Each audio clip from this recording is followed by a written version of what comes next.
And I don't know if you understood the two main things Musangsa said. This story's great, you know. Did you understand about this rich man who goes to a market and he sees this guy who's selling a ghost? This guy's selling a ghost. And he says, well, what is it that the ghost does? The rich man asks him, and the seller says, oh, he'll do anything you want him to do, and he'll do it well and very quickly. And the rich man thinks, wow, that's great. And then the seller said, but he has a dark side also, which is if he's not busy, he starts to make a lot of trouble. So the guy asks, how much does it cost? 10 rupees. You know, this is a story from India. It's very cheap. You know, like each yuan or something, you know. You can buy this ghost for each yuan. That's about $2 US, you know. So he thinks, oh, that's great. I'm a busy guy. I'll keep him busy.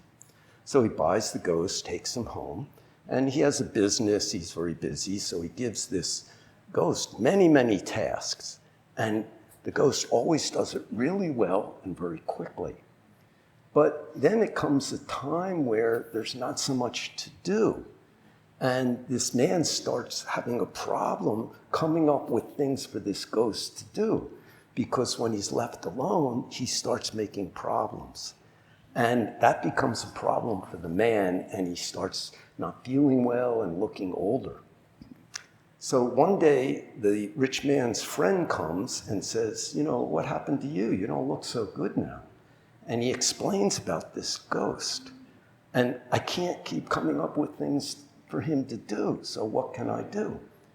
So then the friend says, oh, there's a great monk in town. You go ask him. He'll give you some solution. So the rich man goes to the monk, and the monk says, oh, that's no problem. You go into the forest and find a really long piece of bamboo, very, very long, that has many, many sections. Then you cut it, take it home, and tell the ghost that his job is going up, count every one of those rings, you know, count every one, and then when he gets to the top, count them all going down, and keep doing it. And after that, no problem. So as Musangsa explained, that's like our mind. If we don't keep it busy with something, it goes wacko and makes problems, as all of you who are sitting know very well. And so what do? We give everybody a practice. Oftentimes it's a mantra, or it's Kwanzaa Bolsa chanting, and so you repeat it to yourself. It's just like counting all the rings going up, counting all the rings going down, counting all the rings going up, counting all the rings going down. And if you do it, eventually the energy of that practice starts cutting into your ghost's dark side that makes problems. If you don't do it, then the ghost still runs the show, okay? So it can be big question, you know, returning to the big question moment to moment, or watching your breath, or mantra is the strongest. Even so, Sandesa said, mantra can take away past life karma. So, because we're not even aware of past life karma. It's unconscious, but it starts controlling our eyes, ears, nose, tongue, body, mind, and actions. And then we don't get wonderful results. So, great story. I find it inspiring. What? Why don't I do it? You're a bad ghost. Good question. Yeah. Why don't we do it? Why don't I do it? Well, my ghost is sleeping. But watch out when they wake up. This is, do I have a ghost? He's very interesting. You have to listen closely. Musangsa, you've probably noticed, is very quiet. But listen closely, okay? For example, one time, years ago, his job was cleaning the shoe rack right at the bottom of the stairs here. And I had come out to get a note. somebody had written me a note, and I opened it up, and it was from a student who had just come to retreat and was only staying a week or two. And she said, I'm seeing ghosts in my room. What can I do?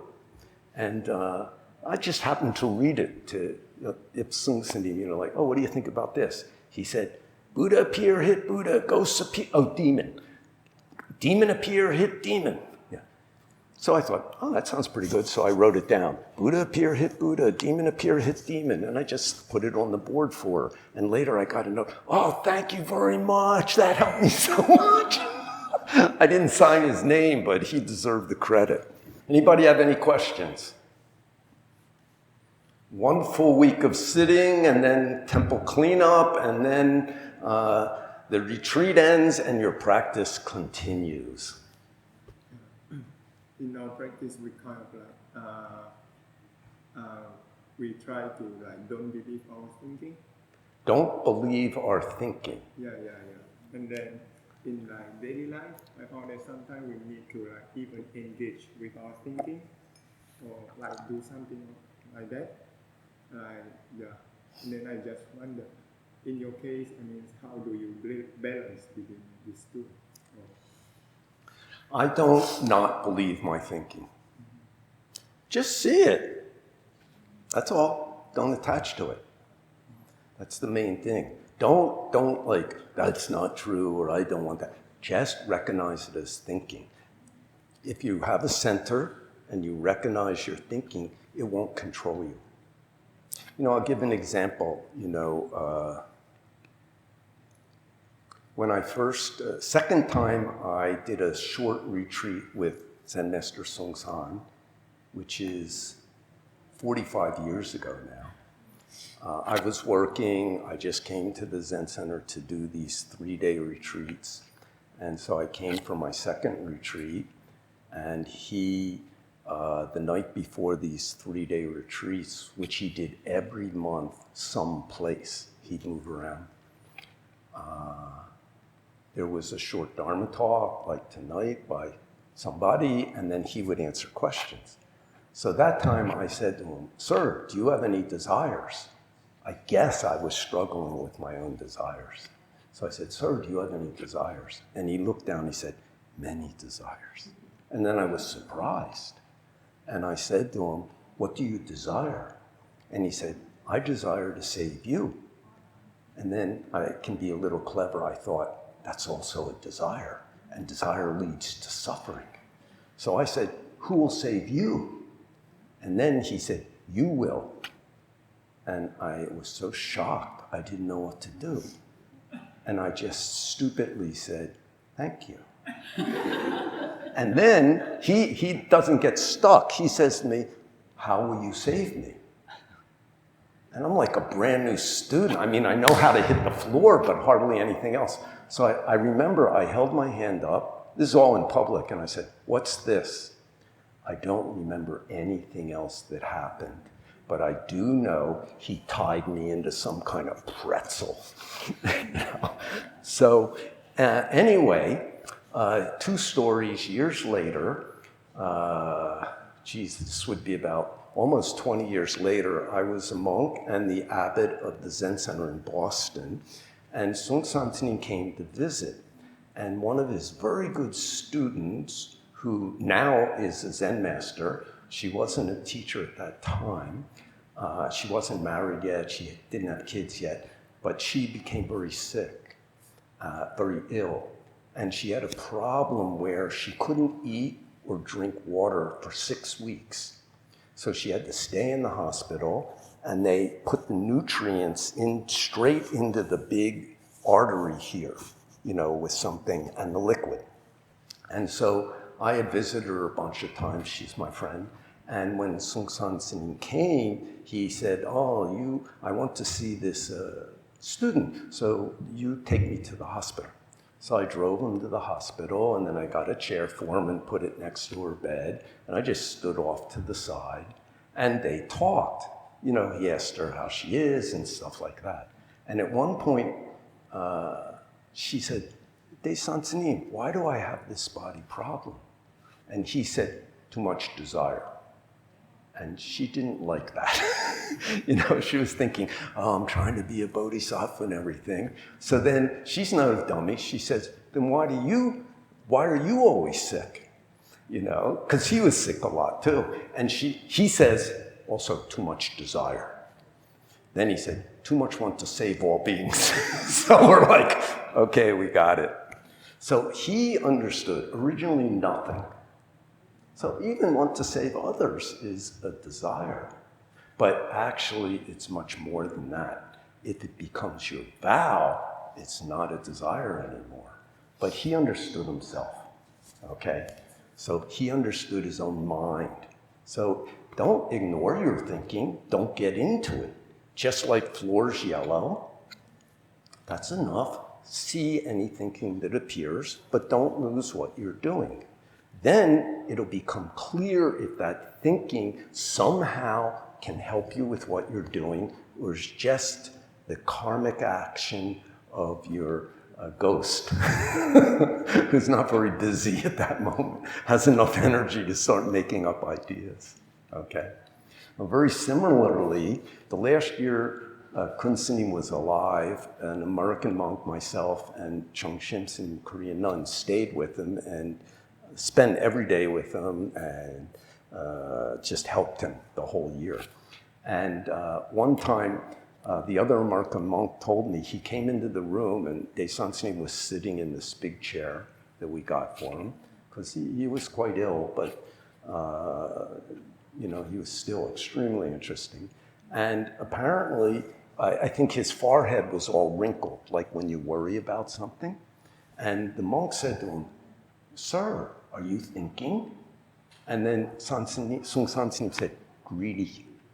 And then he said, "Why you say you're greedy? You bodhisattva, you saved my life, you helped thousands and thousands of people." Then he said, "Too much want to save all beings." And I thought, yeah, probably exactly true. Maybe he was thinking, oh, if I was healthier, I could go to Hong Kong, I could go back into Europe and travel around and help people. So he understood his mind. He wasn't hindered by it at all. So thinking's not good, not bad. If it controls you, even good thinking will make suffering. If it doesn't control you, even bad thinking will give you wisdom. Okay? Other questions?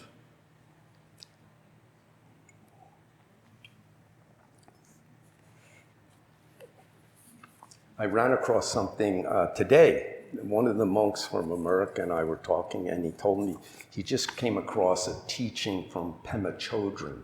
She is, I think, a Canadian in her 80s now, who was a student of Chogyam Trungpa Rinpoche.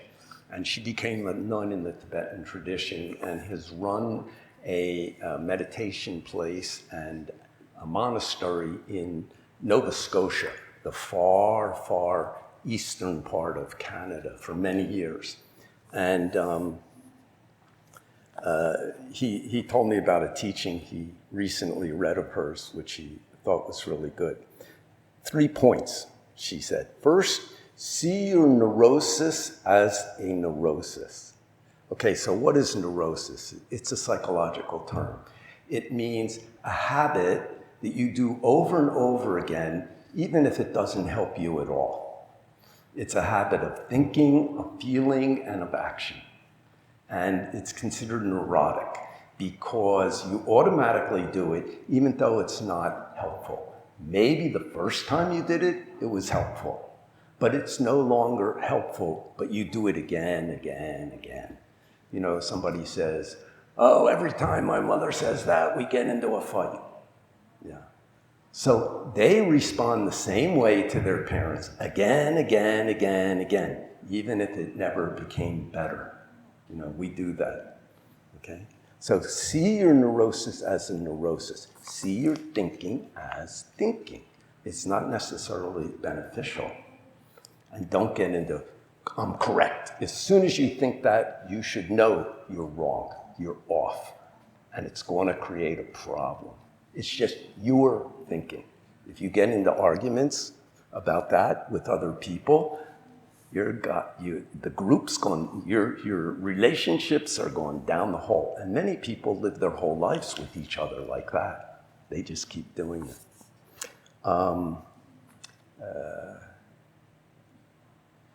Albert Einstein once said, "You can't solve a problem with the same thinking that created the problem." So you have to change to be able to solve the problem, which means you have to get a don't know mind. So it's the same way. If this behavior isn't helping anymore, but you keep doing it, that's crazy. Albert Einstein also said, insanity is doing the same thing again, again, and again, and thinking you're going to get a different result. Okay? So she says, see your neurosis as neurosis. Second, she says, don't do the habitual thing. Don't do the thing you usually do. Do something else, So people have different things they do. Every time they get stressed, what do? They eat, say. And it's not helping them. So do something else. Go for a walk. Something. Number 3, number 1, see your neurosis as neurosis. Number 2, don't do the habitual thing. Do something else. 3, make this your practice for your whole life. Yeah, you can do that, or you can just do mantra a whole lot and try to follow Buddha's teaching. And slowly, you'll become more clear. If you change your thinking and behavior, you attract different people to yourself. So if you keep getting a boss that's horrible, change yourself. And then maybe next time, you get a better boss. I've experienced this many, many times. Every time Sansini moves me to a different place, I found that the people I have to work with, it's smoother. Okay? Still difficulties, but different. You have to give up what you're holding on to. Then something different appears. It still has challenges because life will always have impermanence, impurity, suffering, and non-self. It always will. But somehow, in my experience, as you give up what you're attached to, if you're practicing, then the situations and what you're good at become closer. Your ability to harmonize with what appears becomes better and better, and what you attract also. Yeah, occasionally you attract a really difficult situation or person. Well, the universe gives you that because you're ready for it. But it's not easy. You have to really make your practice stronger. But that's how our life opens up. And the easiest, the clearest, simple instruction is only go straight, don't know. But it's not easy to do. When Sung San Sanim, I didn't know what to do. After my 3rd retreat with him in 6 weeks, and I wanted to ask him something during his Dharma talk, but I didn't ask because the people who live here know, because I've told this story. I wanted to ask him, summer was coming on, I worked in a shipyard, and I wanted to ask him, should I buy a boat and move into the Zen Center? And it was such a ridiculous question. Everybody was asking, how can I change my karma with my mother? What's enlightenment? What's emptiness? And I'm like, should I buy a boat or move into the So I didn't say anything. And I'm like crying, because my passion's so strong then about, I want to do something 100%. And then I was in the kitchen washing dishes. He must have seen me crying because he walked in and he just came up to me and I turned to him kind of shocked because I'm a new student. And the Zen master just came up to me and he poked me. He said, what's this? And I just stood there shocked and he poked me again and walked away. And basically what happened is in the next 15 minutes, I went to his room and I opened the door and he goes, come. And then I came in and I stood in front of him doing nothing. And he said, talk. And so I said, teach me more. And he goes, only go straight, don't know. And I'm like, okay, go. You know, I'd been hearing him say, only go straight, don't know, but now he said it directly to me. What does that mean? Next day I quit my job and I moved in the Zen Center later in the week. He never told me what to do other than only go straight, don't know. Any other questions? Last Dharma talk. Woo! Next Sunday, precept ceremony for people taking the 5 precepts of the 10 precepts. No Sunday Dharma talk, except at the precept ceremony, there'll be some talks. No questions? Great, then do it.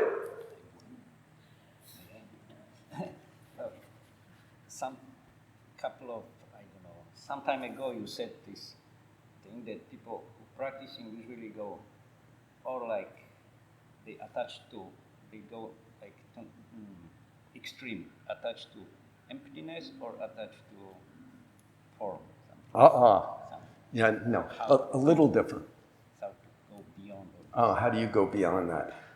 We say Zen students have 2 kinds of sickness. One is attached to emptiness. You know, most of us in our daily life, we're attached to name and form, okay? Bodies and positions in society and objects, you know, my car, my children, my country. We're attached to name and form. Practicing people understand originally everything empty. But then they can get attached to emptiness. Everything's empty. So life and death, no problem. I shoot you, what are you upset about? It's originally empty. Don't attach to your body, you know? Things like that. That's, in our teaching, that's the cigarette man, you know? He realizes originally this, beyond name and form, originally empty. So he has ashes, he has a cigarette, and he wants to check you. You say you're a Zen student, are you attached to name and form? So he comes to the Zen Center of the temple, he walks in to the Buddha hall smoking a cigarette, which we know you shouldn't do, goes up to the Buddha, blows smoke on it, drops ashes on it. You're there, what can you do? This guy's, you have to check out his mind first. But this guy's mind is, everything is Buddha. That's attached to emptiness. Everything is Buddha. Everything's empty. Cigarette ashes are Buddha. The statue is Buddha. Everything's Buddha. So wherever I put the cigarette ashes, I'm putting them on Buddha. If you're attached to don't put them on Buddha, then you're attached to name and form. That's his idea. But he's attached to emptiness. And that can become a big problem. So how do you wake him up? So one sickness Zen students can get is attached to emptiness. The other is attached to bodhisattva action. Only help others, only help others. I am a bodhisattva. I never thought I was a bodhisattva. In fact, I kind of want to cry when I think about it because it's like, how bad am I? But I have worn myself out behavior-wise. Always. Chinese people looked at my hand and said, you're the kind that has $5, you give away 10. So it's not about money, but it's about energy. So some people practicing can become attached to emptiness. Some can be attached to bodhisattva action. So how do you find the middle way? First, recognize yourself, moment to moment. What are you doing? And recognize when you're making I in your mind. Diamond Sutra says true giving has no giver, no receiver, no gift. So true giving is automatic, it's natural. No thought of, I am doing this for you. As soon as you have that thought, you're wrong. So yeah, that's a bodhisattva sickness. So what usually happens is, no matter what our karma is, we're too much this way. Then we practice, we go too much that way. Then we go too much this way, too much that way, too much this way. But if we continue trying, it gets narrower. And then go straight. Okay? So try is very important. Without try, without a don't know mind, without always questioning, you won't find the middle way. You'll just be one extreme or the other. And if you really believe you're right, even make more suffering for others. Yeah, that's the point. So most important is correct direction, want to understand myself, and help others, and try. So anyway, now we have 1 full week of sitting. Some people have come for the last week. That's great. Thank you very much. Leave your comfortable situation and come here. I'm sure you're all looking forward to sharing a room with 5 other people and sharing a bathroom. Actually for the women, if you think about it, you're just sharing a bathroom with your roommates. On the men's floor, there's only 1 bathroom. So even if there's different rooms, they're all sharing it. So think how lucky you are. I usually do this when I have a bad situation. I just look for the good part, and then I appreciate that. When we were making a Zen center in Paris, France in the 1980s, this American woman who was helping kept telling me, I don't think the French are ready for a Zen center, because it's hard. It was hard, But that time, Lebanon, the Middle Eastern country, was having a civil war. So I started saying, better than Beirut. Beirut's the capital of Lebanon. There was a civil war. Better than Beirut. So it became almost like a joke when somebody would complain. I go, BTB. Really think about it ourselves. We may complain about things in Korea. This isn't Syria. It's not the Ukraine. It's not a refugee that, so wake up. Why people complain so much about their lives? 70 years ago in Korea, everything was destroyed. And those people actually had a clear direction. So appreciate our good situation isn't really helping us because we complain so much. If you're complaining, I don't know what to say. Come to retreat, get some difficulties and begin to see your own mind, or go to a really bad situation and try to help people there. I just saw one of our Polish monks. He arrived 2 days ago in Korea. He went back to Poland after the invasion of Ukraine to help.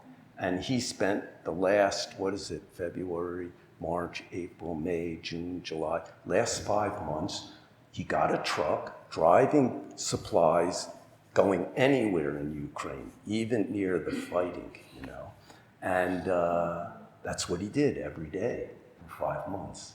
Now he came back because the delivery networks are pretty solid, and he's gone to his home temple in Gyeongsan, Namdo or Bukdo, and he'll stay and do the winter retreat. So you want to you think your situation's bad? Go to a bad situation and help. That'll give you mind balance. Or look at our own complaining mind, and like the ghost is the complainer. Give yourself a practice that becomes stronger than the complaints, than the checking, holding, and everything. And you'll become happier, I promise you. And then even if it's a bad situation, you can turn it around. And it was amazing to see Musangsa, even when his body's sick, how he could turn around situations. Even when his body was suffering, he could turn it around. In 2002, he got very sick, and one of numerous times, he would never rest, only when he got admitted to a hospital. He had very bad diabetes, heart damage, and et cetera, but he never stopped because he had a great vow and a strong center, and fortunately for us, he really had great wisdom and the desire to help others learn how to practice. And so anyway, this monk who was his attendant at the time, one of our Dharma brothers, told me when the ambulance was called the Wagesa, and they put all kinds of IVs in and some oxygen in his nose, and he was having a hard time breathing and getting his heart to work, and they put him on the gurney and into the ambulance, and this monk went in the ambulance with him to the hospital, and some other people from the temple followed. And the monk told me when they got to the hospital, they took the stretcher out and they were wheeling it into the emergency room. And this monk was walking next to Sansanin, the stretcher. And he told me he looked down at Sansanin and he felt very sad. My teacher's sick. And he said, I felt scared. And I was thinking, what will happen to me if my teacher dies? And he said, Sansanin, who was having a hard time even getting his heart to beat and breathe, looked up at him, saw his face and said, don't worry, not die time, only rehearsal. He didn't die then, and we had many rehearsals of carrying him to the hospital. And actually, when he finally died, and I had been his student 27 years, and he, for me at least, was probably the most important person in my life, because he really connected and gave me the tools inside to resolve my problems and to find my way. But when he died, it was like I didn't feel he'd gone anywhere. Most of us, when somebody's important to us and they die, we cry, and then we feel guilty or angry. I never told him how much I hated him, or something. But I was already full. So where are you going? Where's it going? But we can do that. That's just our Buddha nature. We maybe can't do what somebody else can do, but we can do it in our situation. When you have a problem, you automatically have the wisdom inside how to deal with it. And it doesn't appear because we have so many habits of thinking and feeling and attachment. But as we practice, we run into it. Then there's a chance to put it down, and slowly, slowly, something new appears. And the only way to do it is do it. You guys have come here. That's it. That's do it.